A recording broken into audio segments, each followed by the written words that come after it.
Baik, selamat sore Bapak Ibu yang terhormat, Bapak Kepala Dinas dan kedua narasumber Pak Sutejo dan Ibu yang kami hargai dan hormati, dan Ibu Sekretaris yang kami cintai, serta Bapak Ibu yang sudah mengikuti kegiatan pelatihan teknik komunikasi, negosiasi, dan advokasi yang telah dilaksanakan selama 3 hari.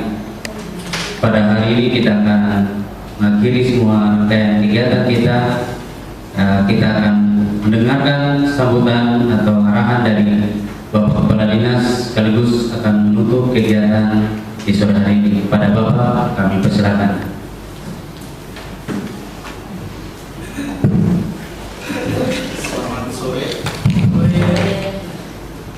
Selamat sore untuk kita semua. Assalamualaikum warahmatullahi wabarakatuh. Salam. Yang terhormat Bapak dan Ibu narasumber yang telah datang jauh-jauh dari Jogja, Ibu Sekretaris, Kepala Bidang, Kepala Puskesmas, dan teman-teman dari Puskesmas yang berbahagia.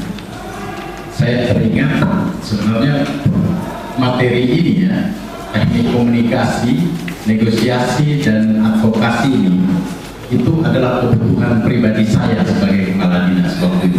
Ya, waktu di Jogja ditanya, Pak, Bapak ingin kemampuan apa yang ingin kami tingkatkan? Pak, saya merasa kurang untuk berkomunikasi, bernegosiasi, dan mengadvokasi orang. Itu saya merasa diri saya kurang. Tapi saya berpikir juga mungkin teman-teman saya juga kurang, bukan saya saja gitu ya.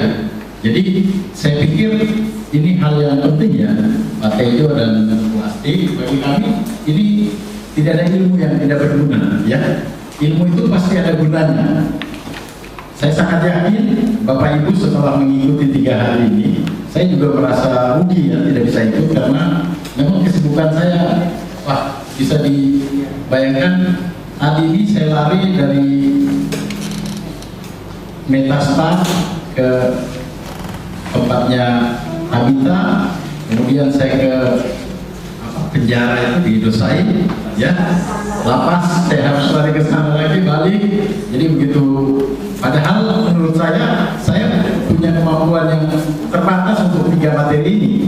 Harusnya memang ada pembimbingan khusus untuk saya untuk bagaimana berkomunikasi, bernegosiasi, dan mengadvokasi orang, sehingga kita bisa mendapatkan apa yang menjadi sumber-sumber untuk kita gunakan di kesehatan.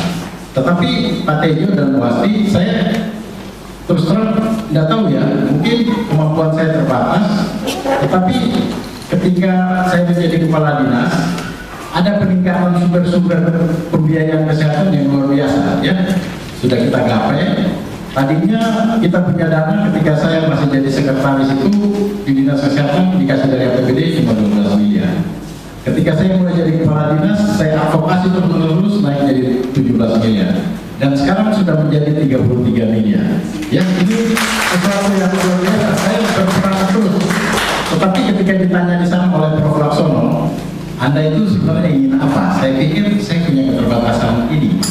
Dan kalau saya punya kemampuan lebih, mungkin bisa lebih banyak sumber-sumber yang saya gapai. Dan saya ingin teman-teman saya juga di seluruh fasilitas kesehatan punya kemampuan ini untuk mempengaruhi orang-orang di distrik dan di kampung. Karena sekarang begitu banyak sumber yang turun di kampung, ya.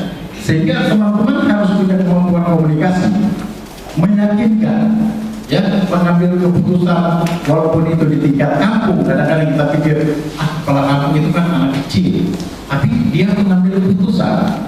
Kita harus meyakinkan dia, Bapak, di kampung Bapak ini masalahnya begini, Pak. Ya, banyak ibu hamil kurang energi kronis. Kalau kurang energi kronis itu artinya kurang energi yang sudah lama, kurang gizi yang lama. Ya, baru kita ukur sekarang. Kalau kurang energi kronis, dia hamil, anak yang dikandungnya itu pasti akan kekurangan gizi. Nanti kalau melahirkan pasti berat badan lahir rendah. Bisa nggak kita komunikasi, kita negosiasi? Bapak bisa nggak menyediakan makan tambah, jangan kepada ibu hamil ini warga Bapak, ini penyiapan sumber daya manusia. Nah, bagaimana kita berkomunikasi, kita bernegosiasi, kita melakukan advokasi supaya kepala kampung ini tergerak hatinya. Oh iya, ternyata uang kampung ini saya pakai di kota berfoya-foya, padahal masalah saya di kampung banyak. Mungkin karena dia tidak tahu apa masalahnya. Kita memberitahu, mungkin di kampung Bapak masih banyak orang buang air besar sembarangan, tidak ada jamban. Ada 100 kakak di kampung Bapak, jamban cuma 20, berarti ada 80 orang buang air besar sembarangan. Bapak, ini loh masalahnya. Kalau kita biarkan terus ini, anak-anak akan menghadapi diare terus-menerus.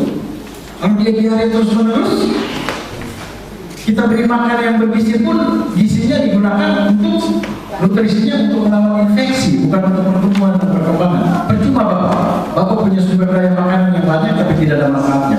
Bapak harus perbaiki. Mungkin itu kemampuan kita untuk melakukan itu, sehingga masyarakat kita tahu, oh iya, masalah saya ada ya di bidang kesehatan. Gitu. Mereka mau terlibat ketika mereka tahu. Saya dulu tadinya merasa begitu ya, tetapi saat ini saya dengan kepala Bapeda, dengan Pak Bupati, dengan kepala keuangan, saya gebrak terus. Dan mungkin teman-teman bisa lihat dari perencanaan, kita punya peningkatan dana yang luar biasa dan kita bisa berkreasi untuk banyak program dan kita bisa meningkatkan insentif petugas. Ya, tahun ini naik luar biasa. Saya harapkan supaya teman-teman punya semangat kerja yang luar biasa. Jangan kita sudah berjuang begitu, kemudian teman-teman seperti menampar muka saya gitu, melakukan pelayanan yang seadanya seperti waktu saya di puskesmas dulu ya, itu seadanya karena waktu itu sumbernya sangat terbatas, jadi kita yang penting seadanya. Tapi sekarang begitu sumbernya banyak, kita harus yang berkualitas, jangan yang seadanya ya. Kita ubah, ada BPJS di puskesmas sudah dapat tambahan, ada insentif, ada tambahan-tambahan itu, marilah kita tersenyum karena sudah ada tambahan-tambahan untuk kita. Marilah kita memberi pelayanan dengan tersenyum. Apakah tidak bisa ya? Harus bisa ya. Jadi saya pikir ini penting sekali Pak Tejo dan Ibu ya. Ini bagi kami penting sekali. Saya sendiri juga sangat rugi sebenarnya tidak ikut. Tapi ya nanti saya baca-baca lah mungkin ya. Saya lihat di kan bisa masuk di webnya PMPK ya, ada KMPK apa? Ada materinya di sana, mungkin nanti saya baca-baca untuk menambah kemampuan dan skill saya untuk hal ini. Tapi minimal Bapak Ibu sudah mendapatkan paparan tentang ini, pulang, ini ilmu ini digunakan. Jangan menjadi ilmu yang tidak berguna. Ketika kita diberi ilmu, jangan ilmu itu menjadi ilmu yang tidak berguna, jangan. Ya, itu sia-sia 3 hari kita duduk-duduk capek-capek ya. Pak narasumber dan Ibu datang jauh-jauh dari Jogja sudah mendampingi kita, ini menjadi sia-sia. Manfaatkanlah ilmu ini, lakukanlah komunikasi dengan baik dengan pasien, dengan masyarakat, lakukan negosiasi dengan orang-orang mengambil keputusan, advokasi mereka sehingga mereka bisa mengambil keputusan yang tepat tentang kesehatan. Ya, tadinya orang kampung itu bukan tidak mau perhatikan kesehatan, mereka tidak tahu apa sih yang harus kami bantu untuk sektor kesehatan. Saya sangat yakin. Ketika kita memberi informasi kepada mereka, ketika kita negosiasi dengan mereka, ketika kita advokasi mereka, mereka pasti akan tertarik, sangat tertarik. Karena masalah kesehatan ini kan masalah utama sumber daya manusia sebenarnya. Kalau kita bicara penyiapan SDM, kita bicara mulai sekolah, sudah terlambat loh. 1000 hari kehidupan pertamanya kita apakan? Ya, padahal pertumbuhan otak 70% pada 1000 hari pertama kehidupan kita tahu waktu kita belajar. Ya, 95% sampai umur 4 tahun. Nah, kita tidak siapkan apa-apa sebagai orang kesehatan. Kita tidak negosiasi dengan orang kampung. Jadi anak perlu dikasih gizi, ibu hamil yang perlu dikasih gizi yang cukup. Tidak kita negosiasikan.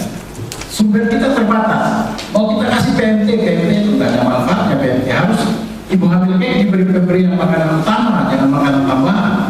Makanan tambahan itu kan makanan selingan di antara waktu makan utama. Ya. Itu kan makanan tambahan. Manfaatnya apa makanan tambahan? Hanya mendukung sedikit saja. Tapi kalau ibu hamil kita advokasi orang kampung, berilah makanan utama. Sekarang di kampung-kampung kan kita sudah punya kelas ibu hamil. Ada ya, ada ibu bidan. Ada kelas ibu hamil. nah di kelas ibu hamil itu tinggal kita advokasi kepala kampung, berilah makan ibu hamil yang kita lihat nanti melahirkan apakah BBLR atau bagaimana dibanding yang di kampung yang tidak kita intervensi sama sekali. Coba kita lakukan komunikasi, negosiasi dan advokasi kepada pengambil kebijakan kita yang tidak, mereka sendiri tidak punya pengetahuan tentang ini. Ya, kita punya pengetahuan, kita dorong terus sehingga kondisi derajat kesehatan kita bisa membaik. Ya, kalau kita hanya menunggu di puskesmas, maka beban kita akan semakin berat karena kita menunggu di hilir. Bagaimana apa yang datang dari hulu, sampah atau apa yang kita tampung aja di situ. Ya, tapi bagaimana kalau kita datang ke hulu dan kita bersihkan hulu sehingga air yang mengalir dari hulu nanti di hilir yang kita terima air bersih, bukan air yang kotor-kotor ya. Jadi tidak orang makin banyak tambah sakit ya, makin banyak anak kurang isi. Ini kan karena di hilirnya tidak kita intervensi dengan cara komunikasi, advokasi dan negosiasi. Ya, Bapak Ibu, ini manfaatnya sangat besar. Saya sangat yakin. Mudah-mudahan pulang dari sini Bapak Ibu bisa melakukan dan kita bisa melihat adalah dana-dana selain dana yang kita kasih ke puskesmas, tapi puskesmas bisa menggapai dana dari kampung. Ya, dengan kemampuan ini. Saya pikir begitu. Terima kasih. Pak Tejo silakan. Menarik sekali ternyata melihat cerita Pak Kepala Dinas. Tapi saya hanya tadi seperti yang saya sampaikan, mungkin ada Pak Kepala Dinas. Jangan sampai sudah capek-capek menggapai prestasi ini nanti akan mengecewakan beliau yang memberi Anda. Tadi saya cerita secara laba-laba tadi loh. Ini sudah bulan November. Tolong Pak Adin dilihat capaiannya dengan menggunakan cara laba-laba berapa target isi, target keuangan, realisasi dan Anda berimbang. Misalnya Bapak Ibu targetnya sudah 90%, tapi kok uangnya masih 50%, ini sangat-sangat ironis nantinya. Padahal ini tinggal berapa hari. Padahal uang itu Bapak Ibu dan melalui Bapak Presiden meningkatkan target pendapatan anggaran tidak segampang membayarkan, perlu proses. Dan kalau anggaran memang tidak bisa diserap, ini akan menjadi bumerang buat kita. DPR dan pada Undang-Undang Kesehatan dan kasih uang pokoknya tidak kembali menjadi siap ini gimana? Nah, ini barangkali waktu yang tinggal saya ini untuk kesempatan Pak Kepala Dinas dengan teman-teman puskesmas, tidak hanya ini mungkin yang tidak ada ini untuk melihat progres tidak berapa hari ini Pak betul terserap minimal 90% ya terserap. Tapi kalau memang antara perbedaan antara fisik dan keuangan itu sangat jauh, ya hati-hati. Karena kadang-kadang kita terlena mempercepat penyerapan uang tapi mengabaikan aturan, itu juga berisiko nanti menjadi temuan. Itu di pengalaman kami di akhir-akhir tahun seperti ini, orang sibuk tidak ada waktu membuat SPC karena menghabiskan uang. Itu kebiasaan yang itu harus ditinggalkan. Biasanya saat puskesmas sibuk konsentrasi menghabiskan uang, terabaikan pelayanan ini. Kadang-kadang tidak akan terjadi lagi kalau kita membuat schedule yang matang, perencanaan. Jadi tadi bulan Februari dengan cara laba-laba tadi berapa capaian dan sebagainya itu menjadi bahan yang harus kita coba tambahan saya mudah-mudahan bermanfaat. Terima kasih Pak Tejo. Mungkin yang dibicarakan Pak Tejo juga di tingkat dinas ini selalu ada rapat ya Pak Tejo. Di dinas ini ada 2 rapat ya. Satu rapat adalah khusus untuk seluruh pejabat eselon, itu setiap bulan sekali. Kemudian satu rapat adalah pejabat eselon dan seluruh staf. Disitulah kita bicara tentang seluruhnya ini. Ya, kita selalu memantau progresnya dan saya memacu teman-teman ini karena memang kebiasaan di seluruh republik ini yang ingin kita balikan. Januari Februari itu kayaknya teman-teman itu berleha-leha, ya. Padahal anggaran ini udah diketok ini. Tapi akan masih panjang, kebiasaan dari dulu ya, akan masih berapa bulan ke depan. Nantilah penyuluhannya November Desember, nantilah kelapangannya November Desember, nantilah sweepingnya November Desember.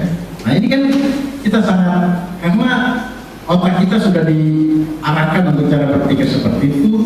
Ya mungkin dari kuliah juga terbiasa ya, sistem tubuh semalam, jadi yang itu jadi kalau nanti besok mau ujian baru malam ini nggak tidur, ya kan?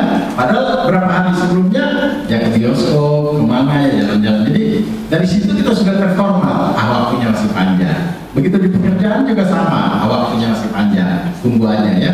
Inilah kebiasaan-kebiasaan kita yang mau kita putar balik, rodanya mau kita putar, sehingga Januari kalau APBD sudah ditoki, teman-teman sudah mulai ya. Sehingga belakang nanti November Desember itu kalau bisa tinggal mengajukan cuti tahunan, cuti adalah ada yang mau ke Honolulu, ada yang mau ke Hawaii gitu kan, menikmati hasil kerjanya silahkan ya. Menikmati, ada Natal ya bisa dinikmati, tidak Natal tapi duduk dengan SPJ, itu kebiasaan-kebiasaan yang harus dirubah. Jadi kita menghadapi hari-hari besar agama itu dengan hati yang betul-betul plong. Tidak ada lagi memikirkan tanggung jawab di kantor ya, belum selesai ya, operasional belum selesai, ini belum selesai. Padahal waktu panjang kita ini jam 11 kita pulang ya. Di puskesmas begitu orang tutup puskesmas jam 11 semua pulang. Padahal pekerjaan banyak yang numpuk. Saya selalu ingatkan, ditambah sedikit waktu kerja ya, selesaikan administrasi yang bisa diselesaikan. Jangan seperti biasa. Kita harus sekarang ini, makanya saya sering menyinggung teman-teman itu masih seperti waktu saya di puskesmas tahun 90 ya. Waktu saya di puskesmas tahun 90 itu operasional puskesmas saya 750.000 ya. Tidak ada sarana apa-apa. Di Delta itu saya harus mendayu. Ada yang dari Delta di sini? Tidak ada. Saya harus mendayu. Tidak ada Johnson, tidak ada mobil, tidak ada perahu ya. Saya ingat saya dengan Ibu Bidan itu mendayu di kampung-kampung, tapi harus kita dayu. Gak ada apa-apa, kita gak dapat apa-apa juga dari mendayu itu ya. Kalau sekarang orang mobile klinik jalan kaki dihargai mahal ya, tapi saya bilang masih seperti zaman saya dulu itu loh, 1 bulan sekali saja datang ke kampung, padahal uangnya tambah banyak. Itu yang saya selalu ingatkan teman-teman. Waktu kerjanya juga kalau pasien sudah habis tutup puskesmas semua langsung pulang ya, nggak selesai lah pekerjaan kita. Begitu tutup tahun semua jadi lembur. Padahal lembur itu harusnya sudah kita tinggalkan ya. Kita sudah men-schedule pekerjaan kita dari Januari, Februari gitu ya. Itu betul Pak Tejo. Pengalaman Pak Tejo itu juga masih terjadi di mana-mana. Dan ini sekarang ini saya sedang memutar itu untuk tidak terjadi lagi, mudah-mudahan seperti itu di kabupaten kita. Dan ya mudah-mudahan tahun ini kita bisa, serapan kita baik dan divisi kita juga bisa baik. Ya, mudah-mudahan begitu. Kita bersama-sama ya, Bapak Ibu, karena apalah artinya saya memperjuangkan semuanya, tetapi Bapak Ibu berleha-leha juga tidak ada manfaatnya. Ya, itu ya saya pikir itu beberapa hal yang ingin saya sampaikan. Terima kasih ya yang banyak-banyaknya pada PKMK UGM ya. Salam kami untuk Prof. Laksono sebagai komando, dosen saya juga. Jadi ilmu ini kan berkembang terus-menerus. Kita jangan menutup diri ya. Ketika kita alergi, kita merasa sangat nyaman dengan posisi kita ya, merasa wah saya udah jadi kepala dinas, ngapain saya belajar. Wah, itu ketika itu kita terjadi pembodohan terus-menerus. Karena ilmu itu berkembang, kita harus belajar terus-menerus ya. Belajarlah pada orang-orang yang sering mengkaji mungkin di tempat lain jauh lebih baik dari kita perbaiki. Kalau perlu jangan kita bandingkan dengan di Papua. Kalau Jayapura ini kita bandingkan dengan di Papua, mungkin kita sudah sangat puas. Tapi bandingkanlah dengan tempat yang lebih mana, ya, sehingga kita menjadi tidak puas. Ya, kita akan punya energi untuk berusaha terus-menerus. Ya, mewakili kita semua dengan mengucapkan syukur pada Tuhan yang Maha Kuasa, maka pertemuan kita untuk komunikasi, negosiasi, dan advokasi saya